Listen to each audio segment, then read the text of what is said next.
Breakfast. The Smooth Breakfast presents the headlines, the stories, the news, in-depth analysis of national current affairs. Freshly pressed on Smooth 98.1.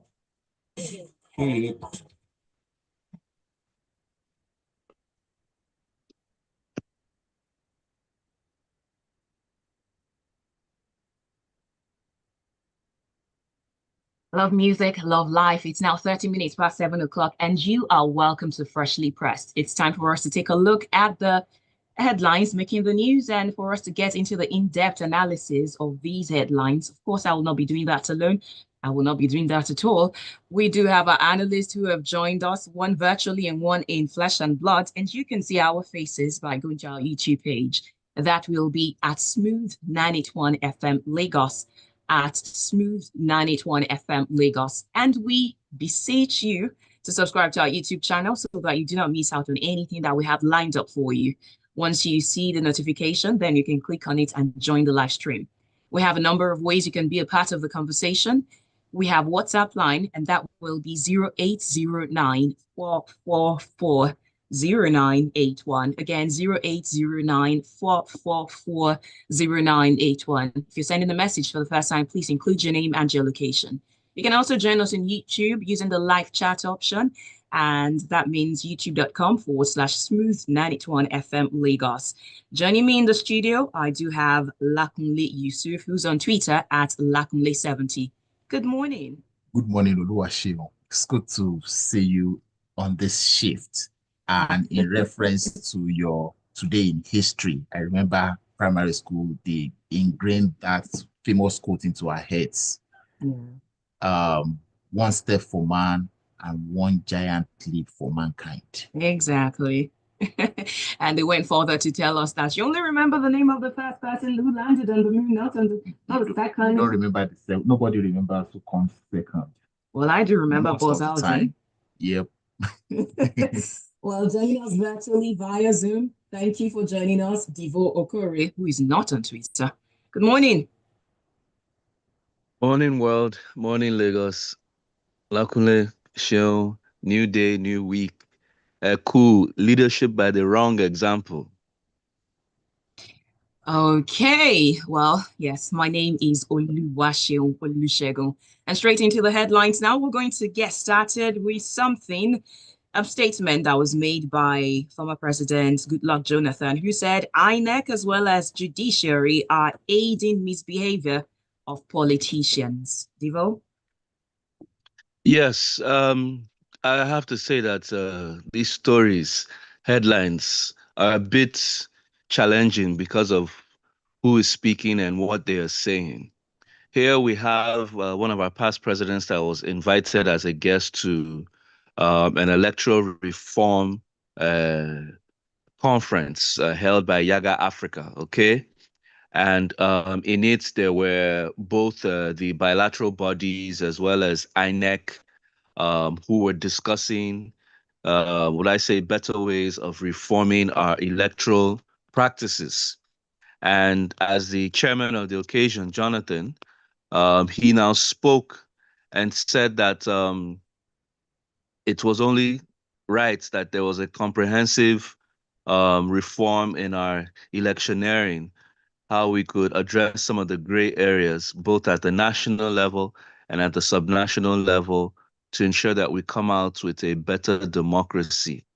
And I mean, all the usual things. He said some other countries have shown that they can deal with the corruption so that they can build a better environment, and that an election is only...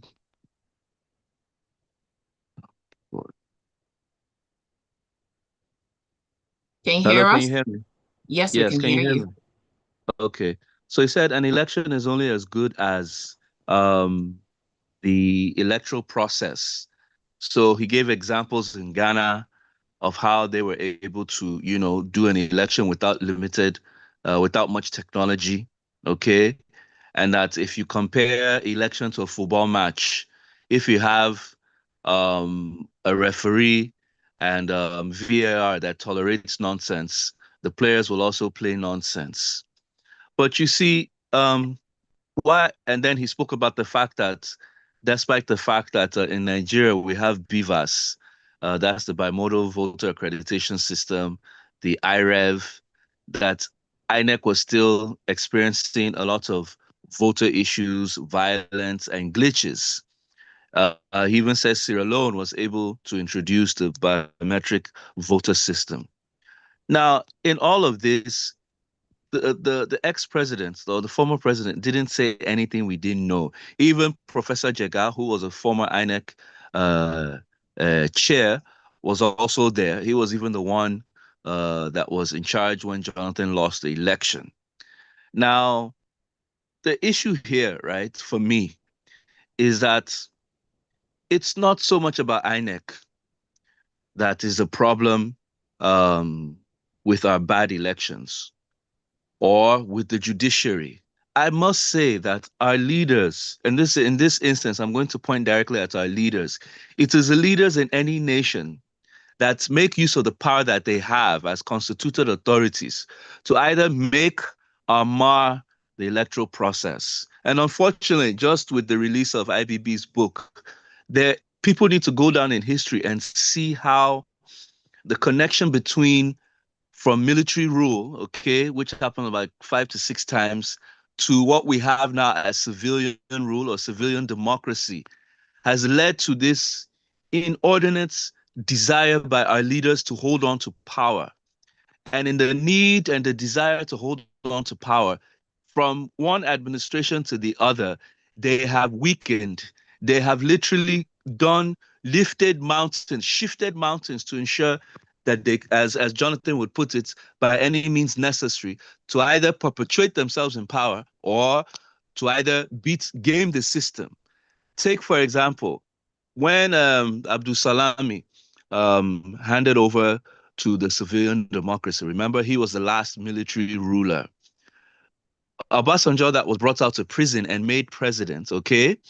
Initially, he started doing well, right? And started through a lot of economic reforms.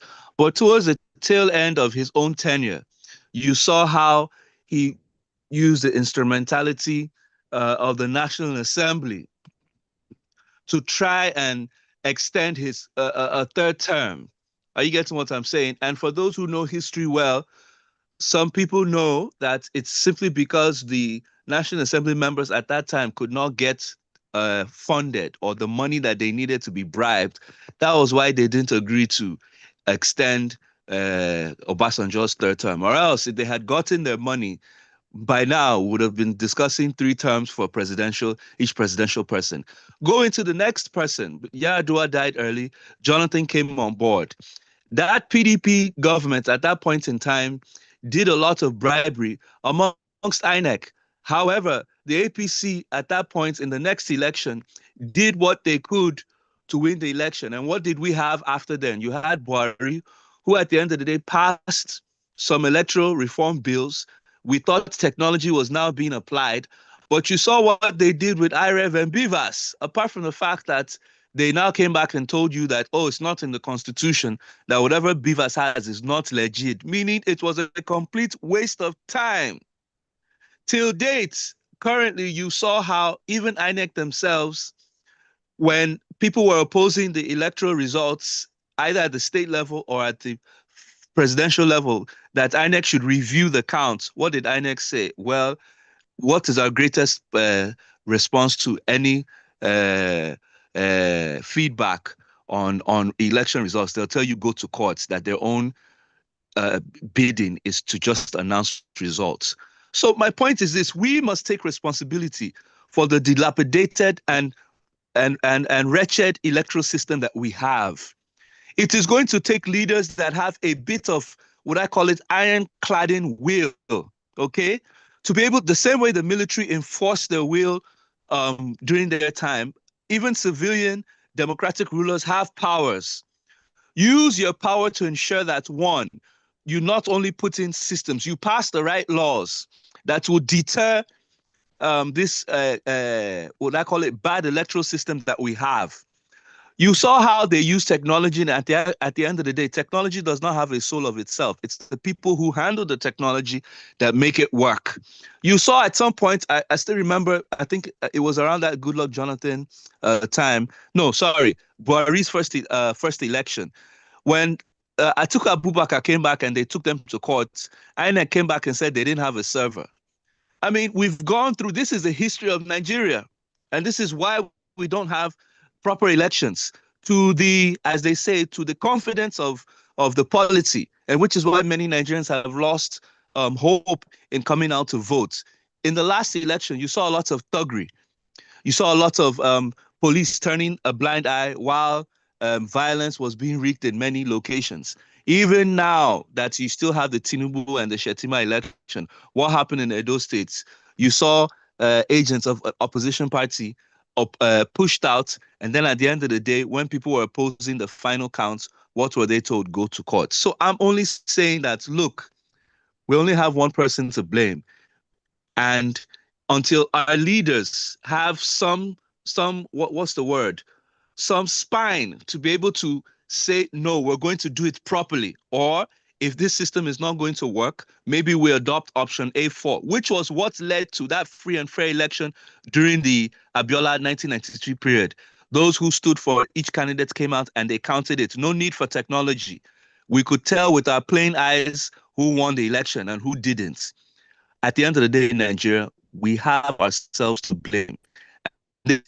Blaming our leaders squarely. Thank you. Thank you.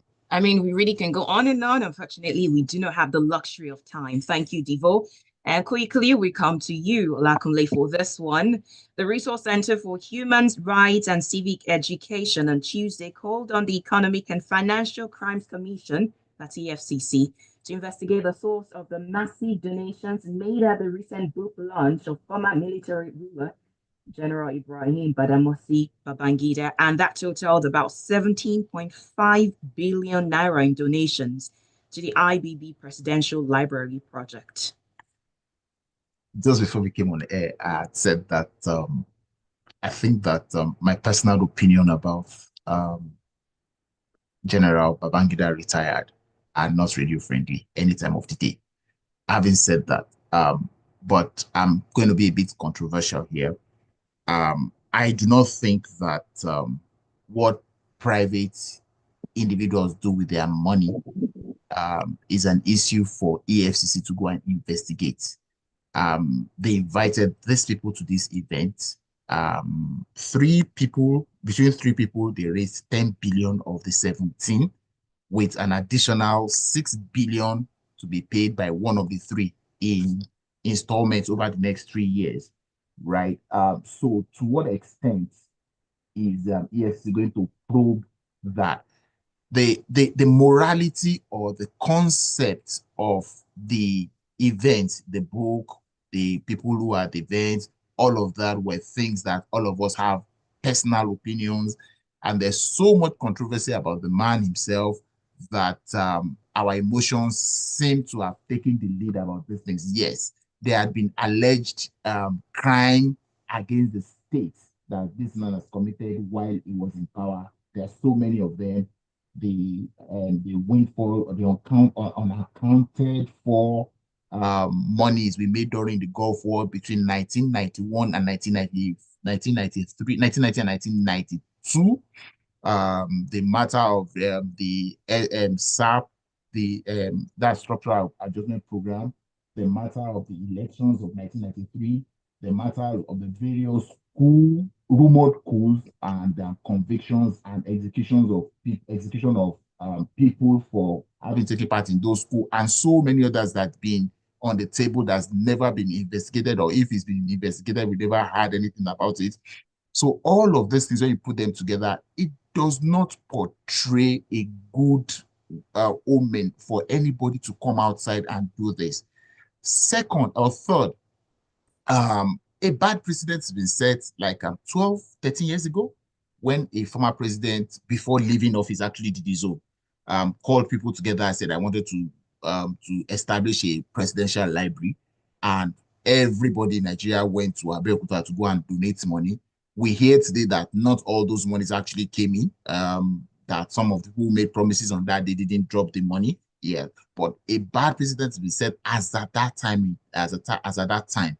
And you will not be surprised if going forward, every president we have will do the same thing. We've had that is still alive will do the same thing. So we're looking at the time that we have two presidential libraries in Mina, right? We're looking at the time when we'll have a presidential library in Otoke in Bayelsa. We're looking at some time in the future when we'll have one in where is that? Lagos. We have another one in Katsina because the friends of the man in Katsina who is late now will one day decide that they want to have one in his on his behalf. And then to what use is this to our national economic political and whatever development? I do not see it. For the kind of country we are, we can't just be doing copy and paste for all over the place.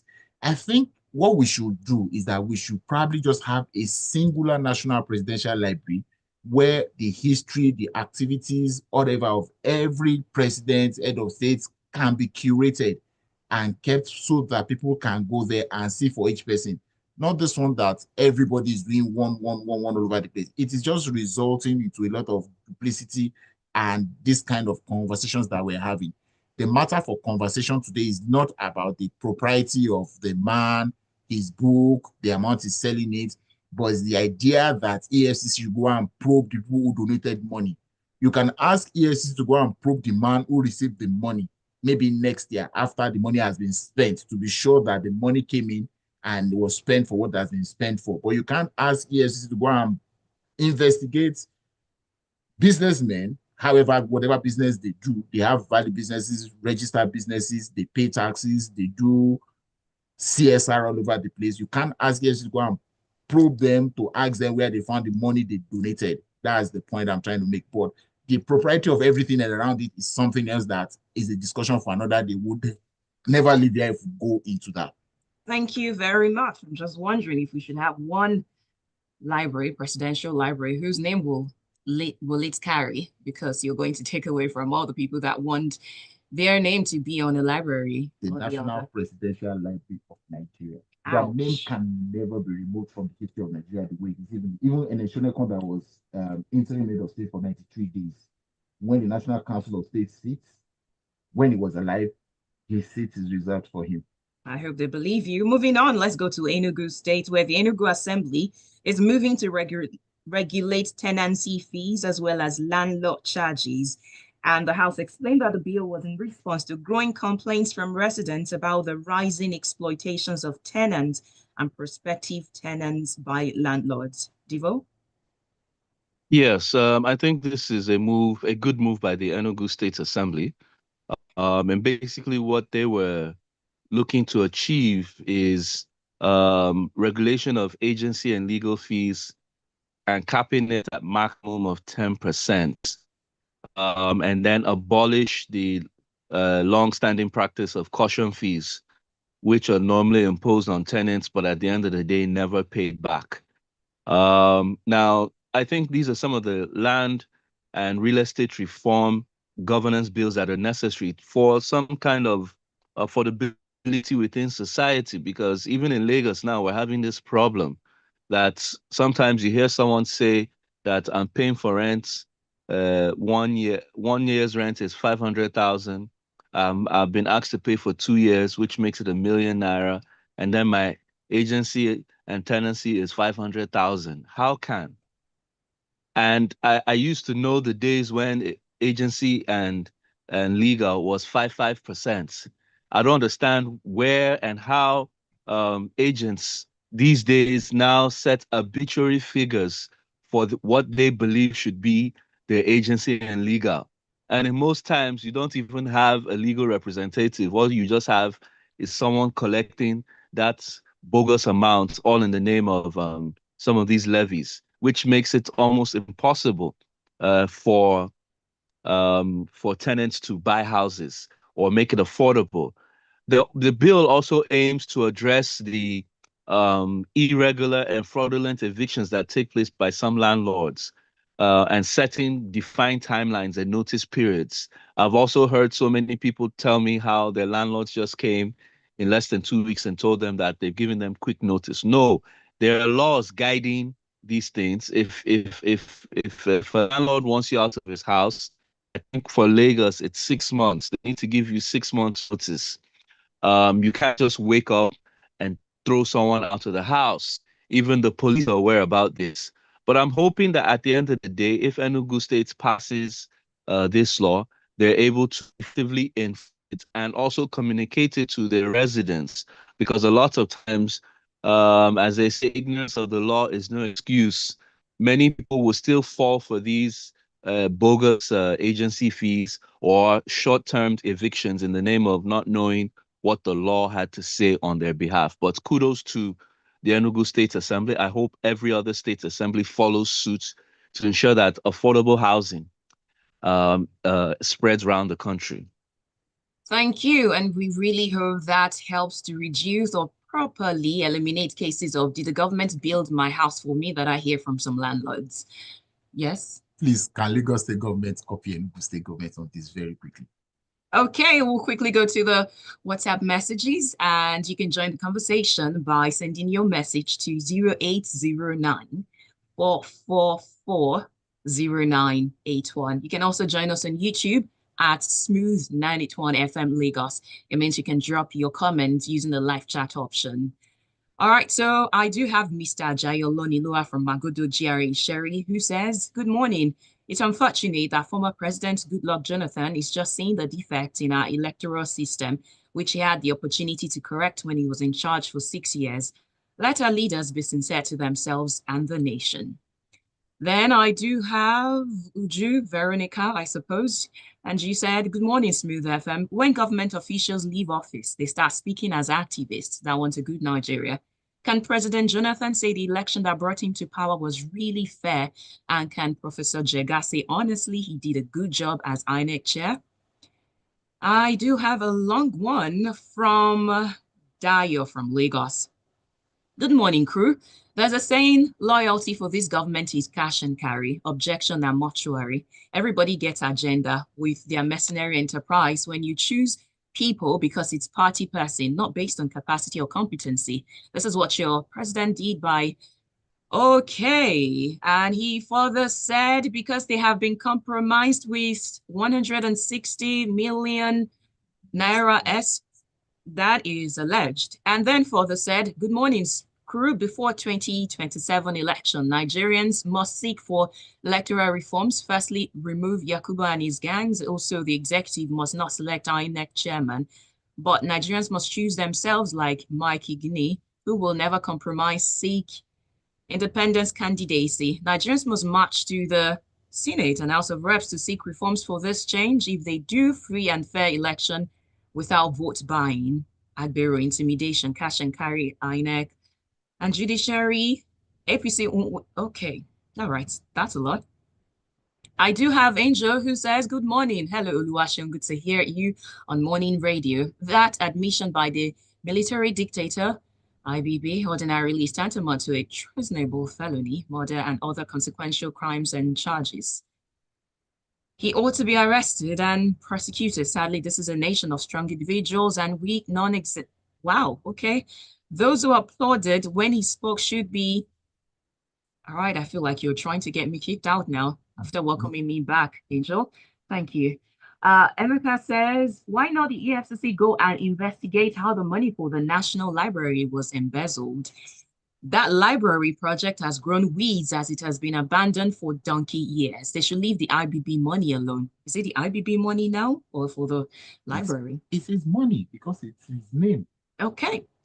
Good morning, Freshly Pressed, my ever-vibrant presenter, Radio Diva. Ooh, thank you very much for your kind words. And analyst Devoe and Lakunle. This book launch is another slap on the faces of the ordinary citizens. Imagine all the revelations. Absolutely nothing will happen except noise here and there. But flip the table, the said individual will suffer for it. It's unfortunate how far as a nation we have come. Still, God bless Nigeria. That's Joseph Menier from Silver Estate, Ejigo, Lagos.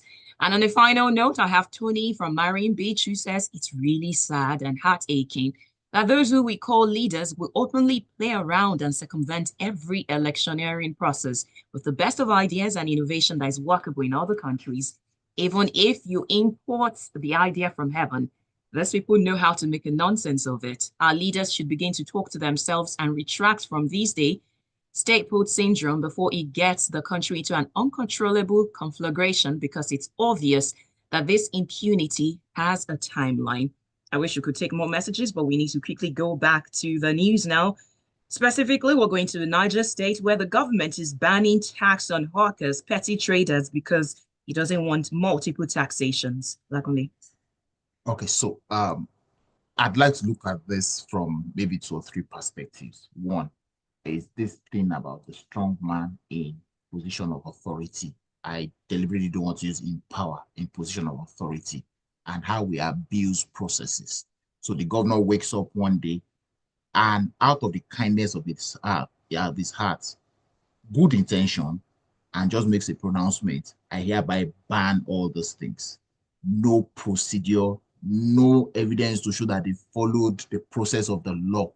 They have a state assembly supposed to make that law. They have a, what do they call that in the local government that does this, something similar to what the state assembly do in the local government. They have that. They've not referred to them. There was no committee set up to say, look, go and look at this. How can we make life easier for these people in terms of things like this? That's one aspect. The second perspective that I want to look at this again is, excuse me, Sorry. is the idea that because the governor is sure that at the end of every month, there is FAC in Abuja that's going to be shared. So he doesn't bother himself about how to raise money locally, no matter how small these monies are. And then the third perspective, again, also is something similar to the second, is the idea that, like Yoruba people say, they'll say that tax is compulsory, right? Just as it is mandatory that when you want to sleep at night, you have a cover cloth to cover your body. If I say that in Yoruba, you probably get it better, right? But English is not expressive as Yoruba is in terms of what I was trying to communicate. Okay, so there are some basic responsibilities people should have to the authority, just like Jesus Christ also said, give unto Caesar what is Caesar, and unto the Lord what is the Lord. Tax is compulsory. People must pay tax, right? No matter how small. You can't just wake up and say, because, so I will go and declare that I'm also a petty trader. How is it fair on me? I'm a civil servant, I'm on level 01. I earn how much? 7,500 or 22,000 naira.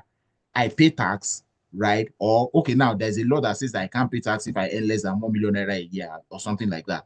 But anybody who pays tax looks at like, okay, so why don't I declare myself as the other people for no reason who are probably making more money than I do in a year and are saying that they should not pay tax, right? So those 3 perspectives, I think the intention might have been good that, okay, they struggle with life. And I hope that I'm not being construed speaking from a position of privilege, right? But these things are things that we need to be circumspect about. We need to do some deep thinking about these things.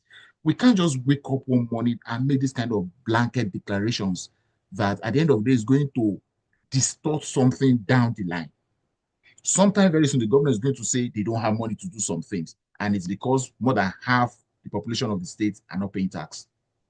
I mean, I wish we had ample time to go into this, especially. I do have a question about the taxes. I mean, part of what he said was we have observed with dismay how petty traders and hawkers are being exploited through multiple taxes, which led to this. But like I said, we do not have the time, because you look at the ways you're paying what is tax or what looks like tax, but that will be a talk for another day, unfortunately. That's the job of the government to streamline. You have the joint tax board at the federal level.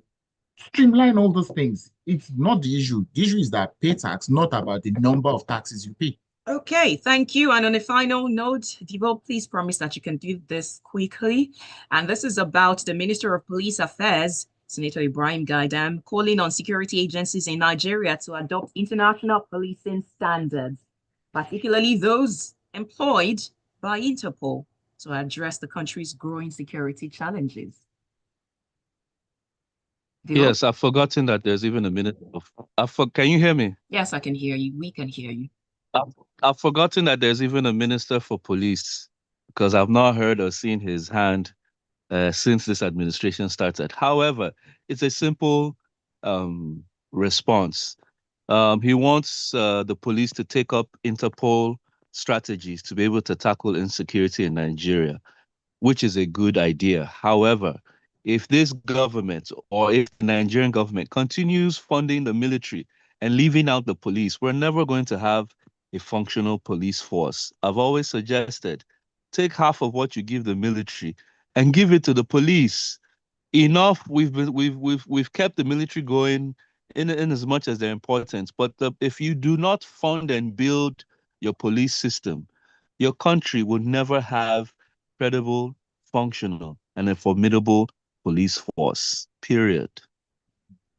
All right. Thank you very much, gentlemen, for your time as well as sharing your knowledge with us. And we look forward to having you again. You can find Lakunle on Twitter at Lakunle70, and you cannot find Devoe Okorie on Twitter, but you can find him on Freshly Pressed every Wednesday from 7:30.